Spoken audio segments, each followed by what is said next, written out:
Bom dia. Como o Alex comentou, é uma responsabilidade e um privilégio estar aqui, né? Eu soube que tem algumas pessoas aqui de São Paulo e que vieram, né, com a expectativa de ouvir o Alex pregando.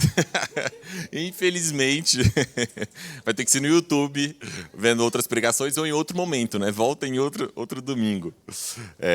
Mas eu tenho consciência dessa responsabilidade de estar aqui nesse púlpito, de pregar. Mas, ao mesmo tempo, eu fico tranquilo porque eu me sinto em casa. Então, eu sei que, né, dentro das minhas limitações, né, eu tenho o amor de vocês e eu conto com a misericórdia de Deus, né, e que Deus tenha misericórdia de vocês também. Então, nós temos falado aqui, pessoal, sobre o livro de Ruth, né, e é engraçado como quando você vai pregar sobre algo, você precisa mergulhar, você precisa ler, estudar, você precisa ir atrás para trazer algo, né? E dentro desse processo, né, e o que faz parte desse privilégio que eu comentei, é você conseguir ter acesso àquilo que muitas vezes nós, quando estamos sentados, não temos, né? Porque a gente traz um resumo do que a gente viu aqui, que a gente estuda. Com certeza o Alex traz só uma parte daquilo que ele é ministrado, enfim. Mas quando você está fazendo isso, buscando e se aprofundando, né, os mais abençoados são aqueles que estão aqui, né, porque atrás dessa mensagem teve muita coisa que Deus foi trabalhando, falando, né, comigo, e tenho certeza que com todo mundo que vem aqui também acontece da mesma forma. Então, esse livro pequeno de Ruth, né, é um livro de 4 capítulos no Antigo Testamento, e que tem tanta riqueza. A gente está trazendo agora a nossa 4ª mensagem em cima do livro de Ruth. Tem mais uma mensagem que é a última.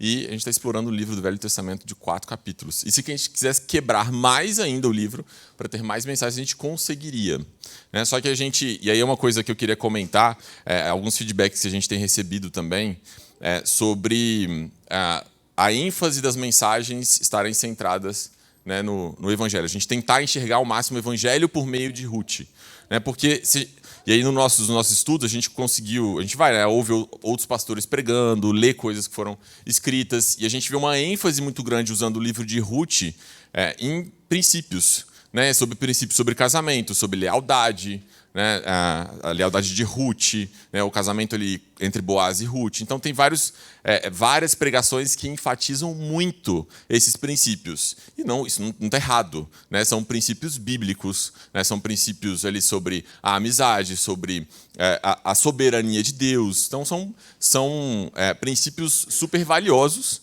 e que, de fato, Deus está nisso, né? Só que a gente tem tentado, e é uma ênfase que a gente sempre tenta trazer aqui no púlpito, que é de olhar o Evangelho na Bíblia inteira. Olhar para Jesus em tudo que a gente vai ler na Bíblia. E não é diferente no livro de Ruth, né? A gente está encantado com esse livro porque parece que é um evangelho muito claro ali dentro do Antigo Testamento. A gente consegue ver figuras muito claras sobre Cristo ali dentro do livro de Ruth. Então, esse é a maior ênfase que a gente quer trazer, né? Nós poderíamos sim trazer palavras sobre princípios, né? Mas a gente faz questão de, junto com os princípios, também trazer os princípios, mas a ênfase ser no Evangelho, né? Olhar a perspectiva do Evangelho no livro de Ruth. Então eu quero convidar vocês para ter essa mesma mentalidade, né? De olhar os princípios, mas principalmente tentar enxergar o Evangelho no livro de Ruth. Tá? Então vamos lá, pessoal.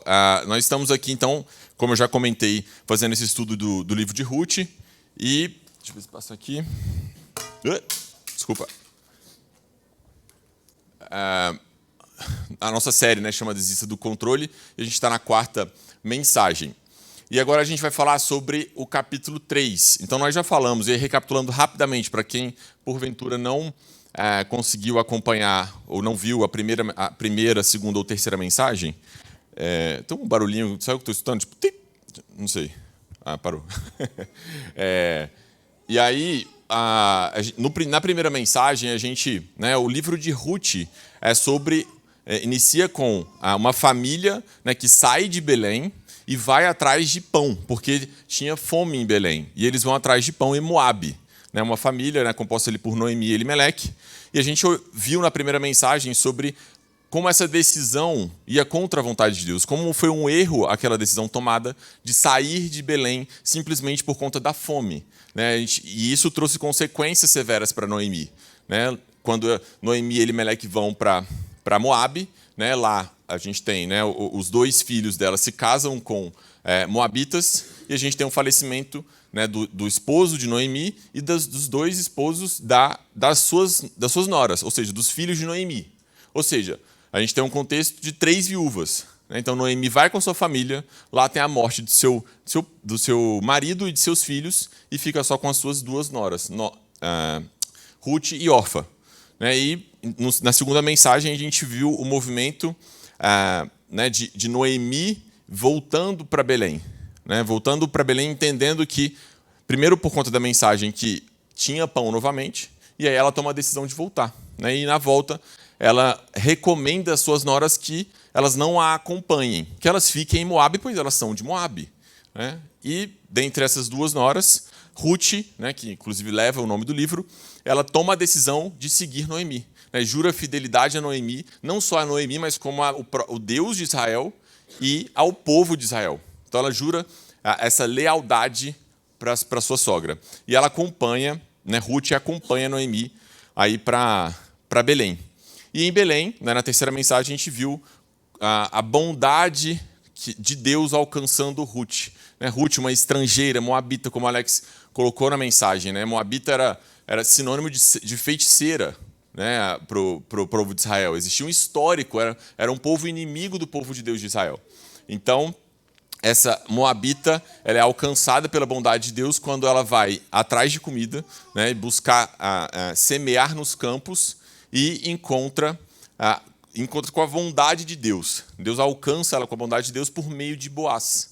Então a gente quer esse terceiro personagem principal do livro que surge nesse momento, que é o dono do campo, né, e que age com extrema misericórdia, extrema bondade para com Ruth, para que ela pudesse ali semear, né, colher as espigas, né, que sobravam nos campos, mas ainda mais, né, Boaz traz Ruth para a mesa dela, né, convida essa estrangeira, moabita, para sentar à mesa de Boaz. Então, foram as 3 mensagens que a gente tratou até o momento, e agora a gente vai para o capítulo 3. Né, e eu vou, né, da mesma forma como a Alex fez, a gente vai ler todo o capítulo 3, são 18 versículos, né, um spoiler aí do que a gente vai falar ao longo do capítulo 3, e depois a gente entra voltando em cada um desses trechos, tá bom?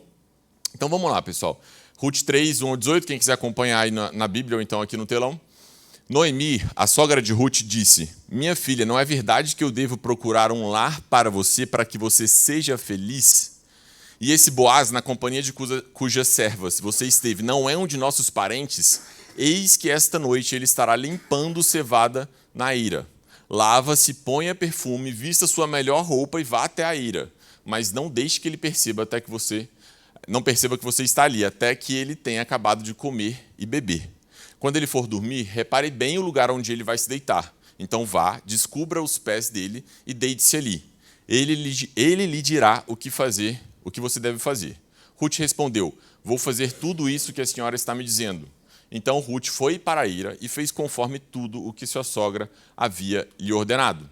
Quando Boaz terminou de comer e beber e estava já de coração um tanto alegre, foi deitar-se ao pé de um monte de cereais. Então Ruth chegou de mansinho, descobriu os pés dele e se deitou. Aconteceu que, no meio da noite, o homem se assustou e sentou-se, e eis que uma mulher estava deitada a seus pés. Boaz perguntou: quem é você? Ela respondeu: sou Ruth, a sua serva. Estenda a sua capa sobre essa sua serva, porque o Senhor é um resgatador. Boaz respondeu: que você seja bendita do Senhor, minha filha. Você se mostrou mais bondosa agora do que no passado, pois não foi procurar um homem mais jovem, fosse rico ou fosse pobre. E agora, minha filha, não tenha medo. Tudo que você falou eu vou fazer, porque todo o povo da cidade sabe que você é uma mulher virtuosa. Sim, é verdade que eu sou resgatador, mas há ainda outro resgatador que é o parente mais chegado do que eu. Fique aqui esta noite. pela manhã, se ele quiser resgatar você, muito bem, ele que o faça. Mas se ele não quiser, eu o farei, tão certo como vive o Senhor. Deite-se aqui até de manhã. Ruth ficou deitada aos pés dele até de manhã, mas levantou-se enquanto ainda estava escuro, porque Boaz disse: que ninguém saiba que uma mulher veio até a ira. Disse mais: traga o manto que você está usando e segure-o. Ela o segurou. Ele encheu com 6 medidas de cevada e o pôs sobre os ombros dela. Então ela voltou para a cidade. Quando chegou à casa de sua sogra, esta lhe perguntou: como se passaram as coisas, minha filha? E Ruth lhe contou tudo que aquele homem tinha feito por ela. E disse ainda: ele me deu estas 6 medidas de cevada e me disse: não volte para sua sogra sem nada. Então Noemi disse: espere, minha filha, até que você saiba em que darão as coisas, porque aquele homem não descansará enquanto não resolver este caso ainda hoje. Então, esse é o capítulo 3 do livro de Ruth. E a gente tem aqui uma história que se desenha, e é engraçado porque o livro que a gente está usando como referência, do Emílio Garofalo, ele tem o desenho de, como se fosse, lembra um pouco a silhueta, né, de uma princesa e de um príncipe. E eu acho meio feio assim, a capa, quando eu olhei, falei, que mau gosto, mas e aí depois você vai entendendo assim, como são preciosos, né? A Ruth e Boaz são personagens muito, muito marcantes, né? São de fato figuras, referências que a gente pode ter, e a gente vai ver um pouco mais, principalmente hoje, sobre Boaz, né?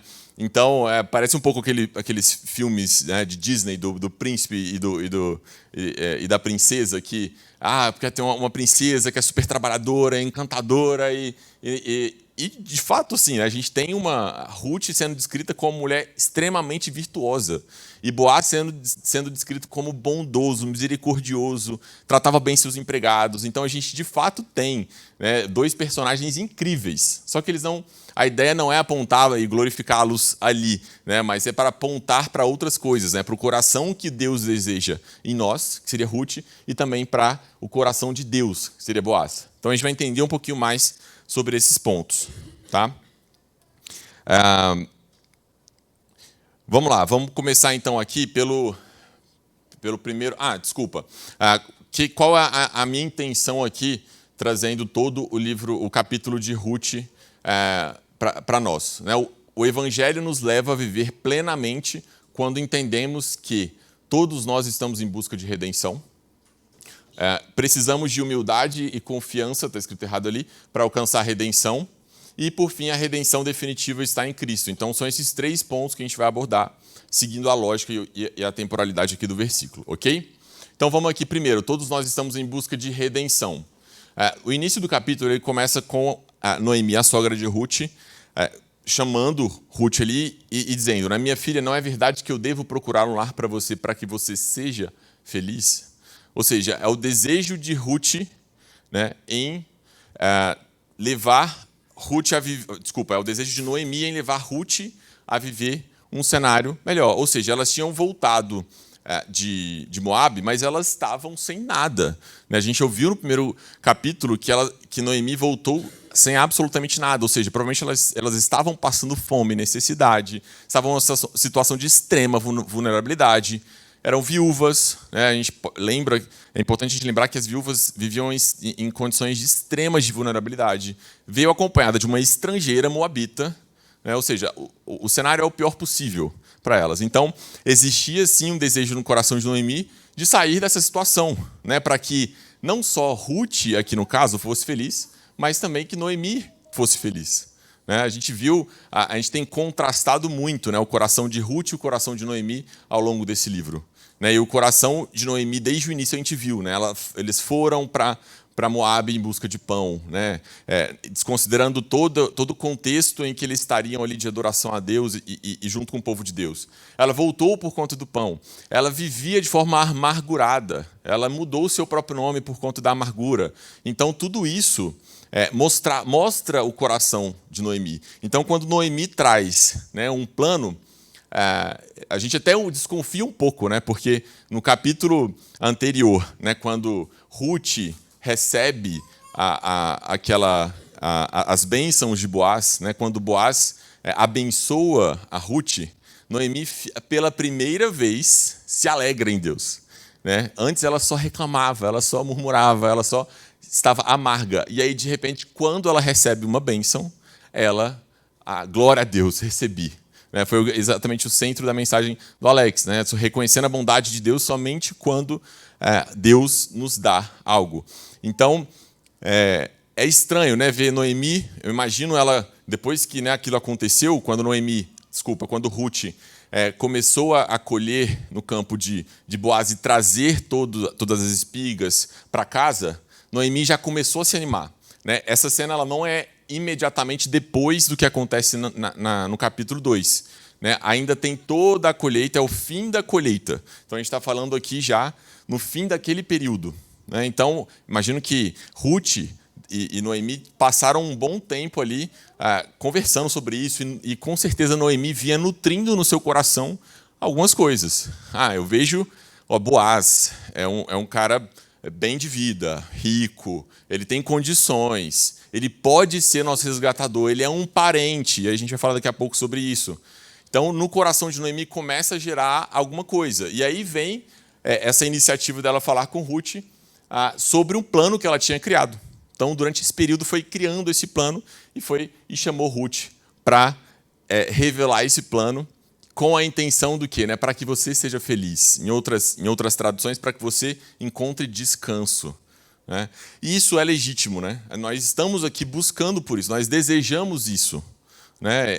A gente está num cenário onde nós desejamos nos libertar de uma série de coisas. Nós estamos em uma situação de falta. Né? Imagino que, se eu perguntar para todos aqui, alguém tem a sua vida perfeita, não mudaria nada?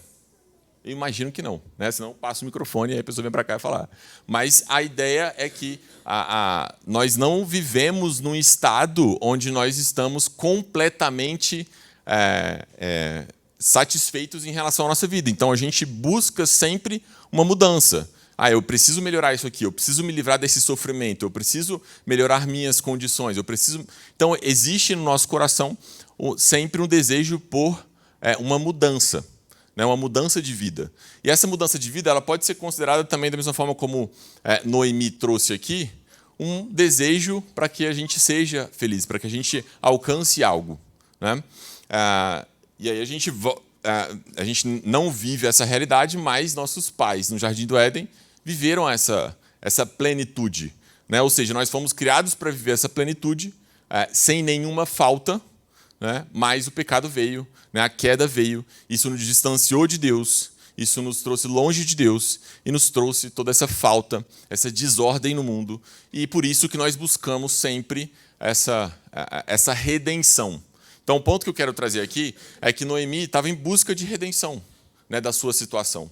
Ela estava em busca de uma mudança. E ela está errada? Não, ela não está errada. Ela devia sim buscar redenção. Ela não devia simplesmente ficar sentada, esperando que as coisas acontecessem e vivendo naquela miséria que ela estava. Ela precisava buscar, sim, redenção daquela situação.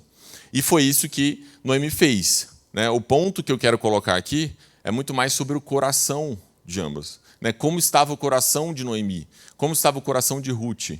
Ruth transparecia estar grata a Deus, né? Transparecia estar contente em Deus, e ainda assim faz o plano que sua sogra sugeriu. Então, o que eu quero que a gente enfatize aqui é a diferença do coração de cada uma delas, né? De Ruth e de Noemi. Tá?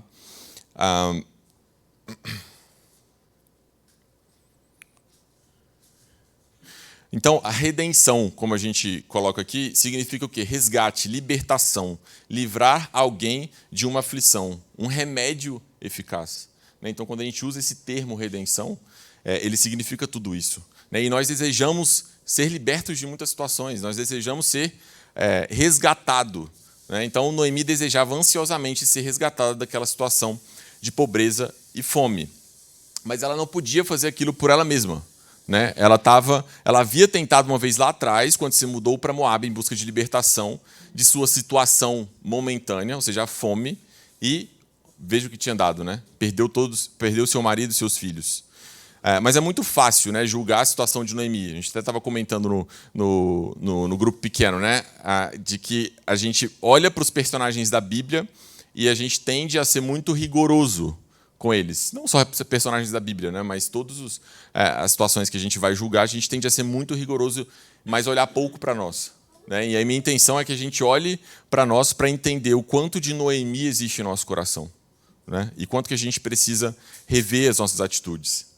Então é muito fácil, né, olhar para a situação de Noemi e julgar as ações dela, mas também não era fácil estar na situação dela. Né? Viúva, como eu comentei, amargurada, perdeu tudo que tinha, perdeu tudo suas posses, estava em uma situação de extrema vulnerabilidade e dependência. Então é necessário que a gente seja misericordioso também, né, para olhar para a situação dessas pessoas e entender que existe por trás um desejo por redenção, né, por libertação, mas nem sempre a gente busca da maneira correta, da maneira certa. Mas, ainda assim, a misericórdia de Deus, ela age por meio dessas situações. Ela é maior, ela vai além da nossa capacidade de enxergar essas coisas. Tá? Portanto, é legítima a busca de se desvencilhar daquilo que nos traz sofrimento, cansaço e ansiedade. Né? A gente não quer viver essa situação. E no momento em que a gente se vê dentro dessas situações, a gente deseja mudar essa situação. Né? Afinal, por que a gente busca, né, empregos e posições melhores? Porque nos mudamos de cidade para viver uma vida melhor? Porque desejamos nos casar e ter família mesmo com todas as dificuldades e dores conhecidas? Por que tantos lutam por uma sociedade mais justa e desigual? Por que tantos processos são movidos para devolver ou recompensar algo que perdemos? Todos esses são desejos por redenção, desejos por libertação, por viver algo ou uma condição melhor. E porque nós fomos feitos de viver de forma plena, assim como vivia, né, antes da queda, Adão e Eva. Então, o pecado nos trouxe essa realidade de desordem, de falta, né, de limitações. E por isso, né, nós precisamos de redenção. É por esse motivo que nós precisamos de redenção. Nós não precisaríamos se não fosse o pecado. Desde então, nós estamos buscando realizar ações que nos tragam redenção.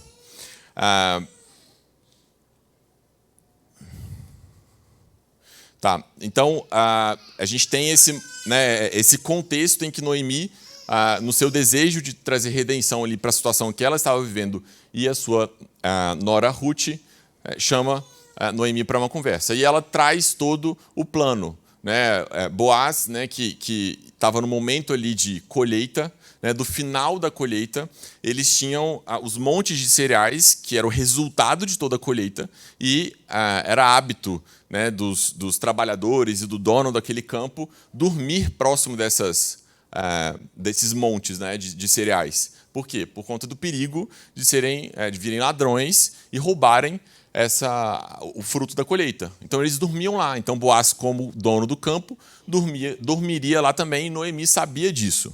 E Noemi orienta, né, que Ruth, que ela coloque um perfume, que ela troque a sua roupa. Então vamos lembrar aqui, Ruth era uma viúva, provavelmente ela vestia roupas pretas, né, que era um sinal de viuvez. E aí quando Noemi sugere que ela troque as suas roupas, é para sinalizar que ela estava disponível novamente. Né? Colocar um perfume, por quê? Para atrair Boaz. Então existia no plano, né, de Noemi essa intenção de que Ruth se colocasse à disposição de Boaz. E no final, ela orienta, né, quando ele fosse dormir, que ela deitasse próximo dele, né, de Boaz, e descobrisse os pés de Boaz. Por quê? Porque descobrindo os pés de Boaz, ele acordaria, né, por conta do frio. Então, a gente está falando de um contexto, né, de clima desértico, e à noite faz muito frio. Então, descobrindo os pés dele, ele acordaria, né, e estaria naquela situação. E no final, né, o que Noemi coloca ele lhe dirá o que você deve fazer. Ou seja, coloca na mão de Boaz o que aconteceria no final daquele plano. Né? Confia completamente. E aí tem alguns contextos importantes aqui, né, que a gente tem. Primeiro, a lei do levirato. Né? Por que Noemi enxergou em Boaz essa possibilidade de um resgate? Porque na lei do levirato, né, que é descrita no Antigo Testamento, ele regulamentava o casamento entre uma viúva e o irmão de seu marido. Né, o termo o termo levirato tem origem no latim que significa irmão do marido. Tá? E o casamento levirato tinha o objetivo de preservar a descendência de um homem casado. Caso um homem falecesse sem ter gerado um filho com sua esposa, seu irmão solteiro deveria casar-se com a cunhada viúva. Então vamos voltar para o contexto de Noemi. Noemi tinha, né, Elimeleque ele como seu marido, provavelmente eles tinham propriedade em Belém, só que Elimeleque morreu. E os filhos também morreram. Ou seja, ela perderia todas as posses dela, porque sem ter um filho homem, não teria quem herdar. E simplesmente aquela posse seria perdida pela família. Então existia essa lei do levirato, que é bem estranha, por sinal, mas que a gente entende, né, principalmente a aplicação dela aqui, no livro de Ruth, e também uma aplicação apontando para Cristo, mas é o momento em que o irmão do marido falecido, ele deveria se casar com a cunhada, que se tornou viúva, para manter, aí sim, né, ter um filho, e esse filho herdaria tudo, né, que a família do falecido tinha. Então, essa era a lei do levirato. Então, Noemi olha para essa lei e enxerga uma possibilidade. Então, pode ser que eu não perca todas as minhas propriedades. Existe uma possibilidade de eu reverter essa situação que eu estou. Então, ela olha para essa lei e traça esse plano, né, para justamente encontrar alguém que pudesse se casar com a sua nora e preservar a sua família. Mas como fazer isso acontecer? Porque isso geralmente era feito mediado por outro homem, mas Noemi provavelmente não tinha alguém para mediar essa situação. Então elas estavam completamente sozinhas. Então Noemi pensava, mas eu posso chamar alguém para fazer essa intermediação entre Ruth e Boaz? E aí ela vai e cria esse plano. Só que é um plano extremamente arriscado. Noemi, ela orienta que Ruth vá até um lugar que é Saíra, né, que é justamente ali onde ficam os montes de cereais no final da colheita, e aquele local era conhecido por normalmente acontecer prostituição. É engraçado, né?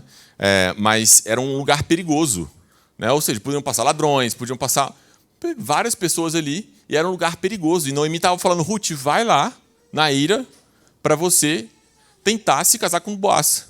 Era basicamente isso que ela estava fazendo. E eu lembro que na minha cidade, eu sou de Goiás, e tem um contexto pecuário muito intrigante. E dentro das festas anuais que tinham lá de pecuária, tinha uma área específica, que eram as baias, onde ficavam os cavalos. Durante o dia tinha a exposição dos cavalos, e durante a noite as festas, né, aconteciam em outros lugares, só que tudo, né, as pessoas que queriam se aprofundar, digamos assim, num relacionamento mais intenso, desciam para as baias. Então era até meio pejorativo, assim, vai descer para a baia. Então já tinha uma conotação sexual. E de certa forma a ira também, né, tinha essa conotação. Então, Noemi estava mandando Ruth para um lugar onde prostituição acontecia. Fala assim, vai lá naquele lugar que tem vários perigos, mas Boaz vai estar lá e você pede Boaz. Na verdade, ela não fala para pedir Boaz em casamento, né? Ela simplesmente fala, Noemi, ele lhe dirá o que você deve fazer. Ela simplesmente entrega Ruth, assim, vai lá e vê o que dá. É isso que Noemi faz. Que sogra. Nesse caso foi realmente muito ruim da parte de Noemi. Então, outras coisas que traziam mais risco para esse plano. Boaz precisaria estar sozinho, o que provavelmente era muito difícil. Ele era o dono do campo. Então, como que ele estaria sozinho em algum momento? Então, Noemi pensou, quando ele vai dormir, provavelmente, e todo mundo vai estar dormindo, provavelmente tinham outras pessoas dormindo próximo de Boaz, mas todos estariam dormindo. Então, era o momento em que ela conseguiria ter a atenção de Boaz sem chamar a atenção de outras pessoas. Fazer outra coisa, ela tinha que fazer a sugestão de forma discreta, fora da vista alheia, porque ela era, de novo, uma estrangeira moabita. As pessoas enxergavam ela com maus olhos. E, por fim, ela precisava contar com o bom caráter de Boaz para que não acabasse em uma tragédia para Ruth. E se a gente... não sei se alguém fez algum paralelo, mas a gente pode fazer o paralelo com a história lá de Gênesis 19, com as filhas de Ló embriagam o pai e se deitam com os pais para ter filhos com o pai. E aí acontece o incesto, né? Então, lembra um pouco, né? Até porque Moabe, né, que deu origem ao povo moabita, surge dessa relação. O Mateus comentou aqui na palavra dele, né? Moabe saiu dessa relação de Ló com a filha. Então, isso tem um cheiro assim de, cara, não vai dar certo. Esse plano é muito arriscado. Mas Noemi insiste nesse plano. E o mais impressionante, Ruth responde com a fidelidade que ela já tinha demonstrado. Mais uma vez ela demonstra essa fidelidade e topa o plano. Beleza. Sem questionar nada, né? Então, e aí a gente já entra aqui sobre a necessidade de humildade e confiança para alcançar a redenção, né? E Ruth respondeu: vou fazer tudo isso que a senhora está me dizendo. Então Ruth foi para ele e fez conforme tudo que sua sogra havia lhe ordenado. Ela seguiu o plano todo. Só que teve uma mudança. Teve uma diferença no comportamento de Ruth, diferente do plano sugerido por Noemi. Então, isso aconteceu, né? Boaz terminou de beber, foi dormir, e aí, quando Boaz já tinha dormido, Ruth chegou e descobriu os seus pés, né? Então, até aí, foi exatamente o plano que Noemi tinha traçado. Ela seguiu exatamente assim. Só que, quando a gente tem o Boaz acordando, aconteceu que no meio da noite o homem se assustou e sentou-se, e eis que uma mulher estava deitada aos seus pés. Boaz perguntou: quem é você? Ela respondeu: sou Ruth, a sua serva. Então, até aí, estava dentro do plano de Noemi, né? Só que Ruth não deixa espaço para algo acontecer. Ela já tinha uma convicção do que ela queria. Ela já emenda: sou sua serva, estenda sua capa sobre a sua serva, porque o Senhor é um resgatador. Ela já chega pedindo em casamento. Então, assim, eu não tenho dúvidas que Ruth estava muito nervosa para acontecer esse momento, né? Pensa naquele contexto. A mulher vai pedir o cara em casamento. Ela estava muito nervosa, com certeza. Mas ela tinha uma convicção, né, do que ela deveria fazer, né? Então, nesse contexto, ela já coloca sem rodeios e já expõe o seu desejo. E aí, quando a gente fala sobre estenda a sua capa sobre a sua serva, ela está literalmente fazendo uma referência a compromisso de casamento, que era uma forma de demonstrar o interesse em se casar, né? Então, assim, esse plano é totalmente arriscado, né? Mas ela executa, só que executa de uma forma diferente. Ela não quer seguir a mesma história do que aconteceu lá com Moabe, né? Com Ló, na verdade, que gerou Moabe. Ela não queria que isso se repetisse na história, né? Ela queria que fosse de uma outra forma. Ela queria seguir não os caminhos de Moabe, mas os caminhos do Senhor. Então ela agiu dessa forma e já propôs casamento. E aí vem a resposta surpreendente de Boaz: que você seja bendita do Senhor, minha filha. Você se mostrou mais bondosa agora do que no passado, pois não foi procurar um homem mais jovem, fosse rico ou fosse pobre. E agora, filha, não tenha medo. Tudo que você falou eu vou fazer, porque todo o povo da cidade sabe que você é uma mulher virtuosa. Então, Boaz, e aí pense na situação também, né? Boaz acorda, provavelmente muito assustado, né? Então, uma pessoa dormindo no seu pé, e aí acorda, e assim, o cérebro demora a processar um pouco as informações quando a gente acorda, né? Gabi não está aqui, mas não adianta falar com a Gabi quando ela acorda. Não adianta. Assim, eu preciso esperar ela acordar, levantar, para conversar, não adianta. Então, pensa Boaz acordou uma pessoa no pé. Quem é você? É a reação mais esperada, né? E aí está Ruth. E aí Ruth já joga quero casar com você.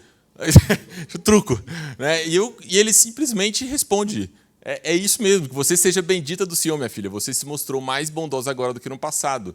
E aí ele faz referência, né, à atitude dela em relação à sogra, né, como ela era bondosa. Ela reconhece o coração de Ruth, né? E no final ele fala: todos sabem que você é uma mulher virtuosa, né? Todos já conhecem, sabem da sua fama, né? E aí é engraçado porque mulher virtuosa, o que nos lembra, né? Provérbios 31, né? 31, que é o último capítulo de Provérbios, que é o livro que antecede Ruth. Ele não foi escrito antes da história de Ruth, né? Mas na Bíblia posicionaram o livro assim, né? Provérbios primeiro e depois logo em seguida vem Ruth. Ou seja, o último capítulo já dá um ensejo. Quem é essa mulher virtuosa?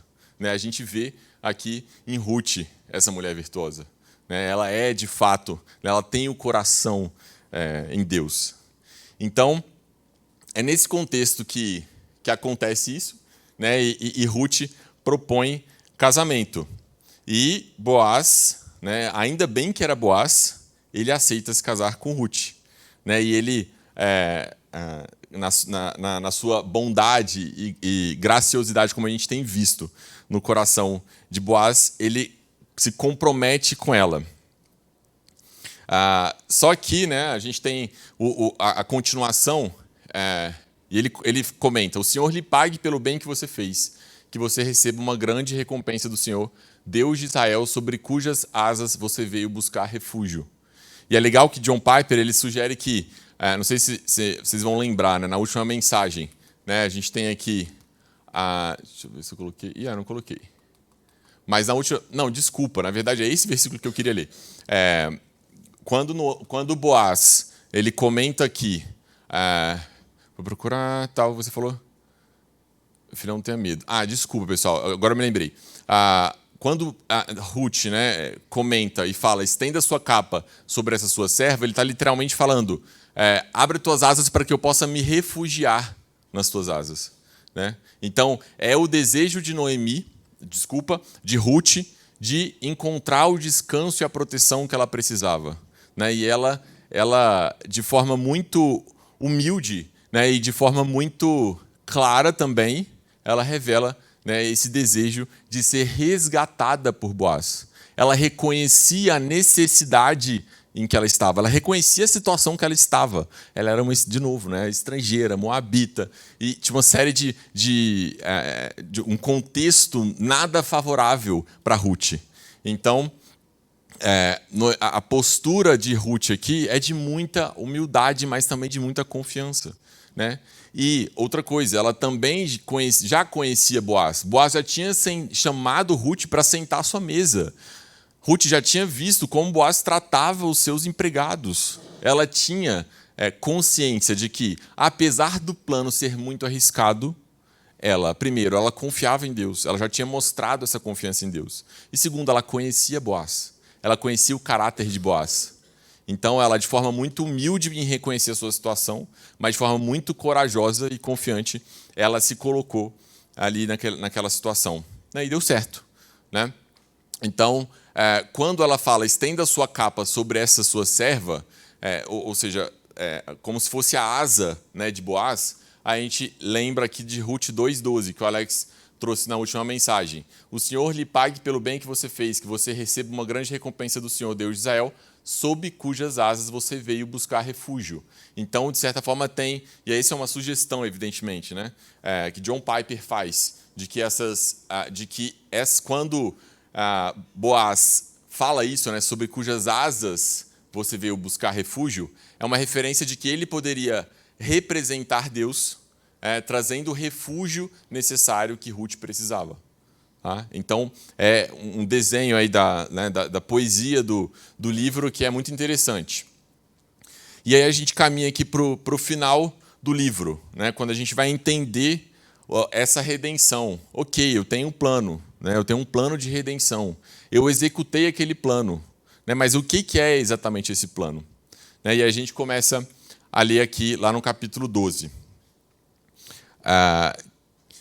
Quando Boaz fala assim, é verdade que eu sou resgatador, mas ainda há outro resgatador que é parente mais chegado do que eu. Né? Então, esse é o ápice do capítulo, né? Quando ele reconhece, eu sou o seu resgatador. Né? Confia em mim, eu posso te resgatar. Né? E Boaz, brilhantemente, ele traz uma segurança muito grande para Ruth. Né? Ele fala assim, eu sou de fato resgatador, pode confiar em mim. Né? Ele lida com esse pequeno obstáculo, né? Que existia um outro resgatador mais próximo, mas ele dá a segurança para Ruth de que ele a resgataria. E o que é esse resgatador? Né? Dentro do Velho Testamento... deixa eu ver... Isso. Dentro do Velho Testamento, a gente tem a figura do resgatador. Né, que também é o mesmo termo para Goel, né, ou redimidor. Né, tem algumas traduções que trazem, ao invés de resgatador, de redimidor. Ou seja, aquele que liberta, aquele que traz a libertação. Então, essa figura do Goel, ela está lá em Levítico 25. E aí lá diz: também a terra não se venderá em perpetuidade, porque a terra é minha, pois vós sois estrangeiros e peregrinos comigo. Portanto, em toda a terra da vossa possessão dareis resgate à terra. Quando teu irmão empobrecer e vender alguma parte de sua possessão, então virá o seu resgatador, seu parente, e resgatará o que vendeu seu irmão. E aí no 35 diz, né? E quando teu irmão empobrecer e as suas forças decaírem, então sustentá-los-ás, como estrangeiro e peregrino, viverá contigo. O que quer dizer, né, esse trecho de Levítico? Que, supondo que eu tenho uma terra, só que por alguma circunstância eu perdi essa terra, tive que vender para pagar uma dívida.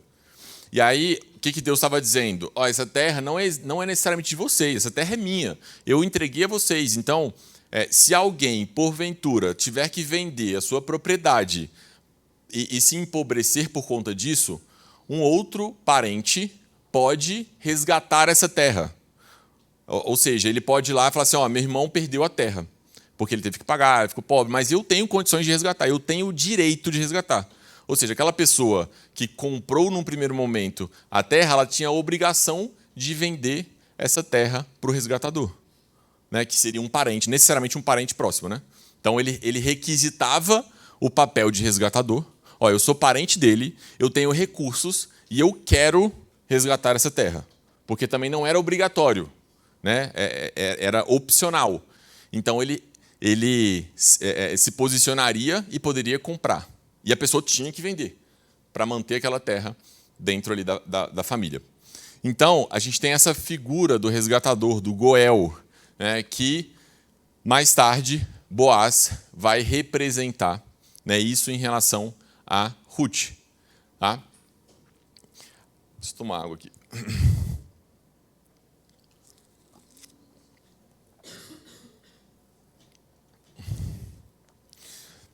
Então, nós falamos sobre o resgatador, né? E Boaz age de forma completamente graciosa e piedosa.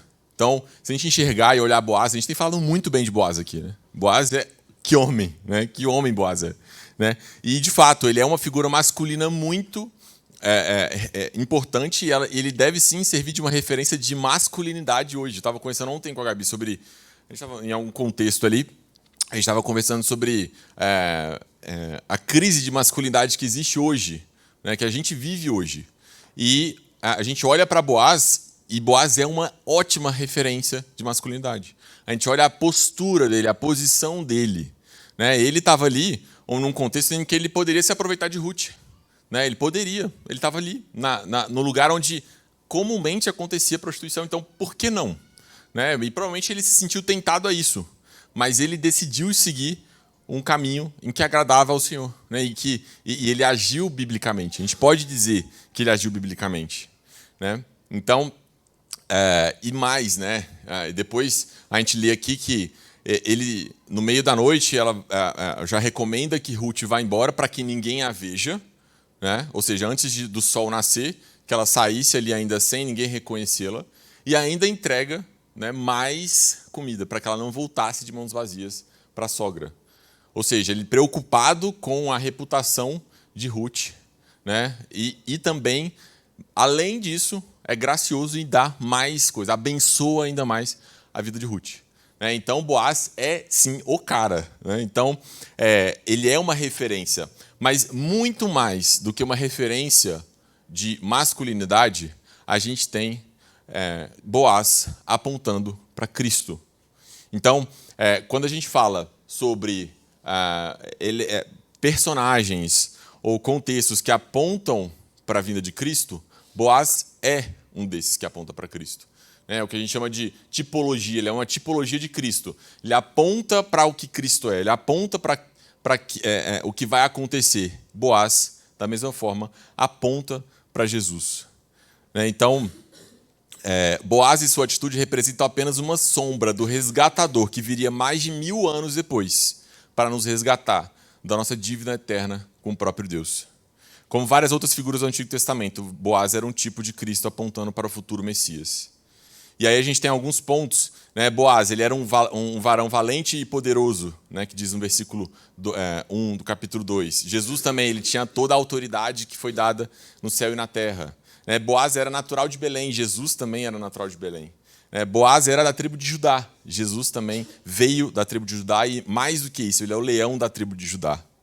Boaz teve compaixão de uma moça que precisava de auxílio. Jesus teve compaixão da sua igreja, que somos nós. Boaz tornou-se remidor e tomou Ruth como sua esposa. Jesus foi e é o remidor da igreja fazendo esposa. Então, o casamento, né, de Ruth com Boaz aponta para o casamento de Cristo com a igreja. O resgate que acontece no casamento de Boaz com Ruth aponta para o resgate que acontece no casamento de Cristo com a sua igreja. Nós somos resgatados por Jesus, assim como Boaz resgata Ruth. Então, portanto, Boaz apontava para Cristo, e essa é a mensagem central do livro. Jesus nos liberta de muitas coisas, né? Boaz estava libertando ali, apontando para Cristo, mas de forma muito parcial, né? De um contexto em que ela precisava ser liberta. Nós precisamos de um resgatador, nós precisamos dessa libertação. E Jesus é o nosso Goel, Jesus é o nosso resgatador. Jesus nos liberta da nossa escravidão ao pecado. Ele nos resgata das trevas e nos traz para a luz.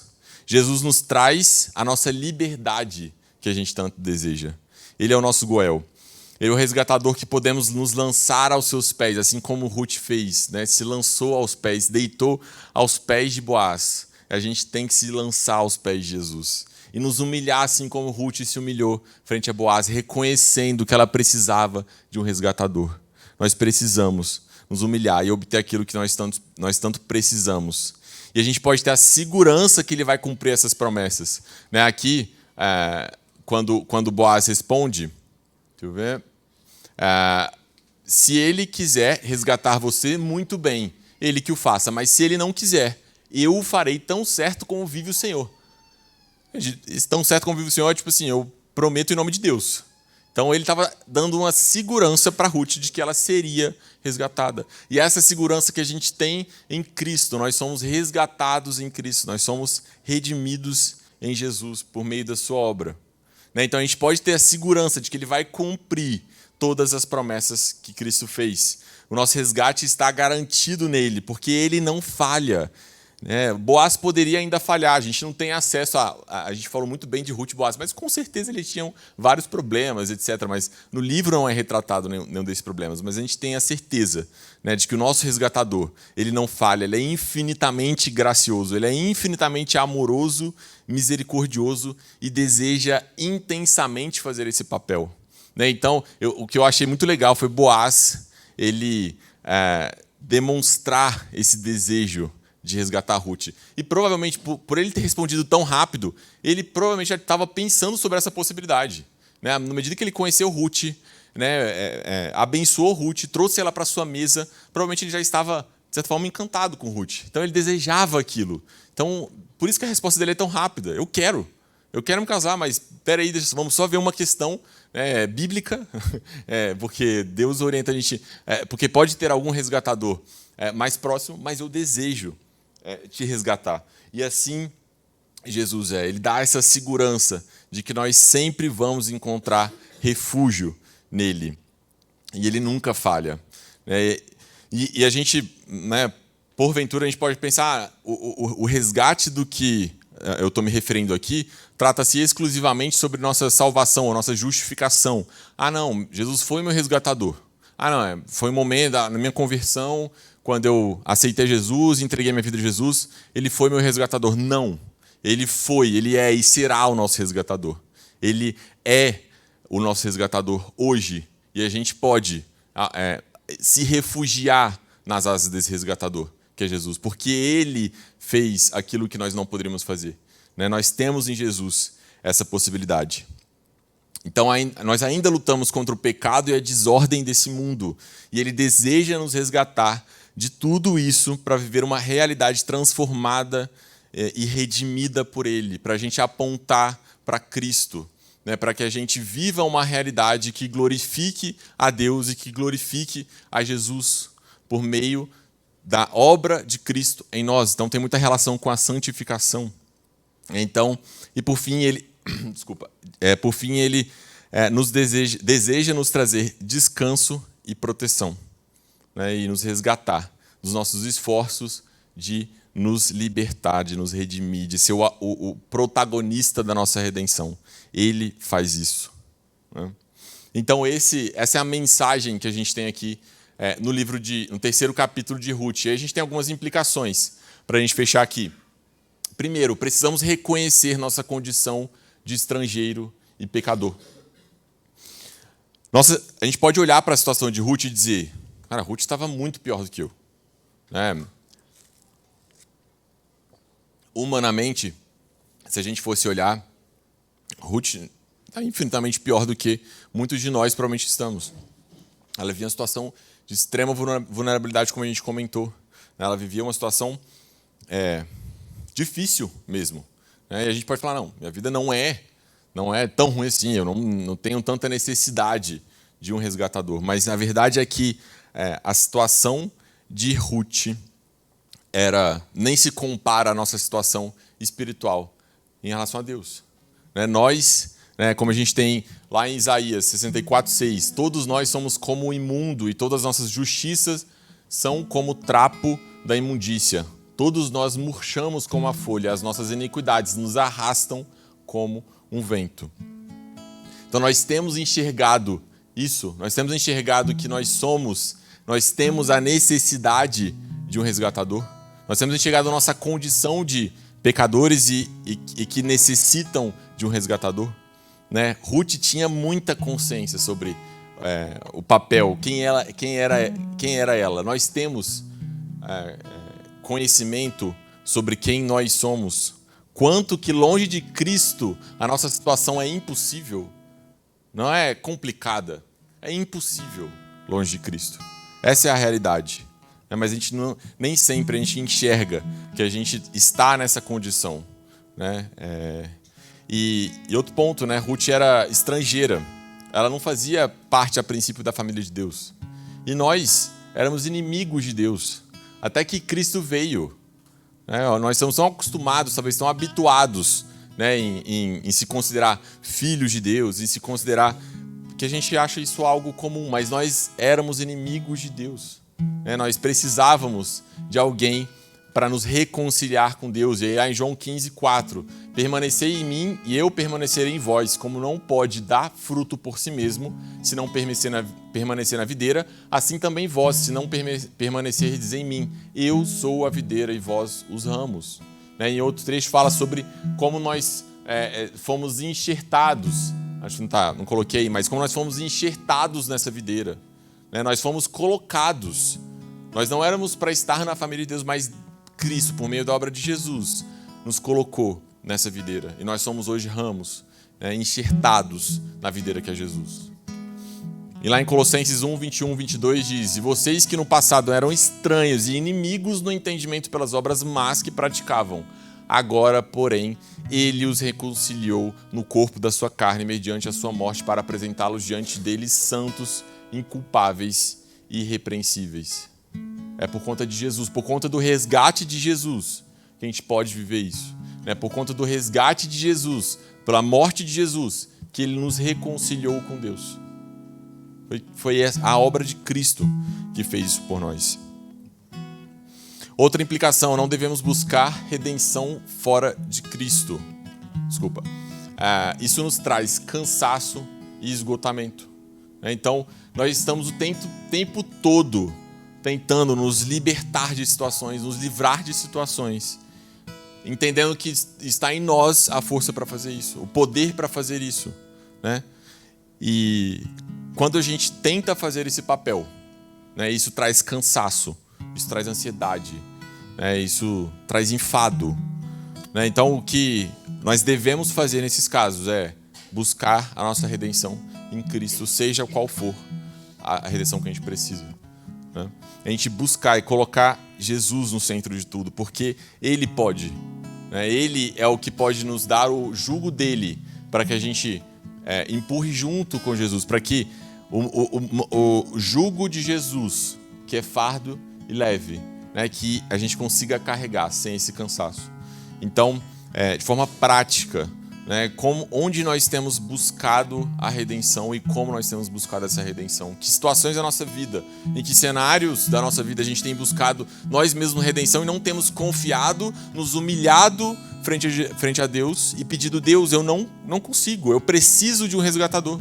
A gente deveria fazer isso em todas as áreas da nossa vida, né? Mas provavelmente nós somos tentados ou nós passamos por provações maiores em áreas específicas, mas que área da nossa vida? Né? Nós temos tentado nos redimir, fazer o nosso próprio plano, e assim, a gente precisa sim fazer, né? A gente precisa sim agir, mas quanto que a expectativa em relação ao resultado está no nosso esforço ou no que Deus pode fazer? Então, a gente tem que buscar redenção em Cristo, porque só assim a gente vai conseguir carregar, né, esse fardo que é tão pesado. Então, a gente precisa buscar o refúgio nas asas do Senhor. E eu não tenho dúvida, né, que se o plano não tivesse dado certo, vamos pensar num cenário, né? Não deu certo. Ruth foi lá, pediu Boaz em casamento e Boaz, não quero. Ou feito coisa pior, né? Pensa, qual seria a reação de Noemi? Ela ia chorar: meu Deus, era o último plano que eu tinha.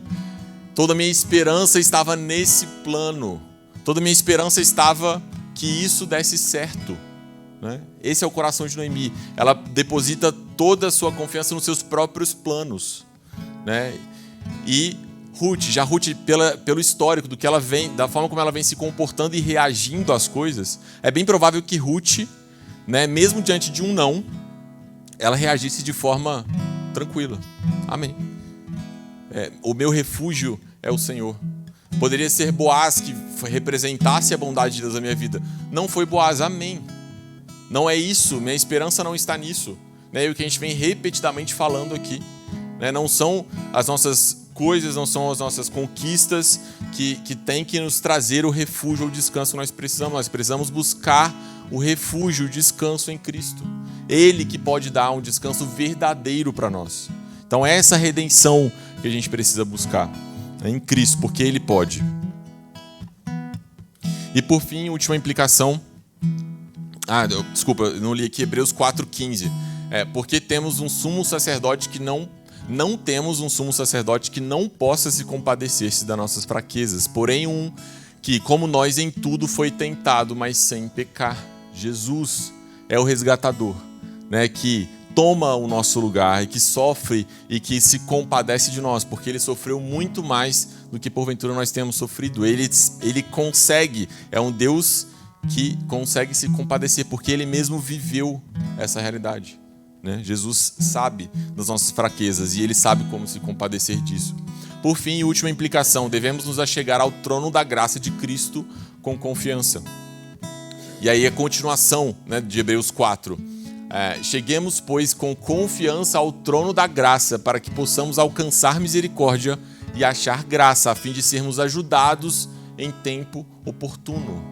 Nós temos à nossa disposição o trono da graça de Deus, conquistado por Jesus na cruz, mas a gente insiste em fazer nossos próprios planos. A gente insiste em tentar redimir nossas próprias vidas, enquanto nós deveríamos se chegar ao trono de Deus e colocar todo esse peso que nós carregamos diante do trono de Deus, para que Jesus carregue isso conosco e que Ele venha redimir as nossas vidas. Então nós temos à nossa disposição o trono da graça de Deus conquistado por Jesus, mas nós nem sempre temos a confiança de se chegar nesse trono da graça. E nem sempre a gente se lembra de que a gente precisa se chegar a esse trono da graça. Então, essa história nos mostra, né, como nós precisamos reconhecer a nossa condição, né, como nós precisamos buscar a redenção em Cristo e como nós devemos nos achegar ao trono da graça. Então, mais uma vez, né, a gente tem tentado ao máximo olhar para o livro de Ruth e como ele aponta para Cristo. E é maravilhoso a forma como isso é descrito, a forma como Boaz aponta para Cristo, a forma como o resgate de Ruth aponta para Jesus. Né? E nós somos muito privilegiados de poder olhar para trás e entender do que se referia o livro de Ruth, né? Do que estava apontando naquele momento, né? Quem viu antes de Cristo não conseguiu entender de tudo aquilo que foi dito, mas nós conseguimos, né? E nós conseguimos olhar para isso, nós conseguimos extrair lições disso, né? Então, queria orar aqui por nós a partir disso, né? Sobre como nós temos, né, buscado a redenção de nossas vidas, como nós temos reagido às circunstâncias da nossa vida e onde nós temos buscado, né, essa redenção. Amém? Pai, nós queremos apresentar aqui, Deus, nossas vidas, Pai, nosso coração, como nós agimos como Noemi tantas vezes, Pai. Deus, traçando nossos planos e fazendo tantas coisas, isso é válido, isso é justo. O Senhor deseja sim que nós façamos planos, mas quanto nós temos confiado exclusivamente nos nossos planos, quanto nós temos confiado exclusivamente nas nossas posses, de que isso vai trazer segurança para nós, de que isso vai nos trazer paz, de que isso é o sucesso que a gente tanto deseja, Pai. Mas nós queremos aqui, Pai, reconhecer, Deus, de que tudo que nós temos, Pai, de tudo que nós vivemos, vem das Tuas mãos, Pai. Vem das Tuas mãos, Deus, porque o Senhor é soberano sobre tudo, Pai. E ensina nosso coração, Pai, a olhar para essas coisas e não confundir essas coisas, Pai. Não confundir como Noemi fez, Pai. Nos dá um coração como de Ruth, Pai, que trabalha e faz, mas confia plenamente na Tua soberania, que descansa sobre as Tuas asas e se refugia no Senhor, Pai. Nós queremos ser como Ruth, Deus. Nos ensina, Pai, nos ensina a buscar ao Senhor, Pai, nos achegar ao trono da Tua graça, Pai, assim como Ruth fez e se ajoelhou e se humilhou diante de Boaz, que a gente possa fazer isso, Deus, e que nós tenhamos, Pai, a Tua resposta vindo diretamente do Teu trono, Pai, do trono da graça de Deus. Que o Senhor nos capacite, que o Senhor nos leve a essa compreensão e, mais do que tudo, nos leve a uma prática, que a gente possa viver isso, Deus. Essa é a minha oração, Pai, por mim e pelos meus irmãos aqui que estão ouvindo, Pai. Assim eu te peço. Amém.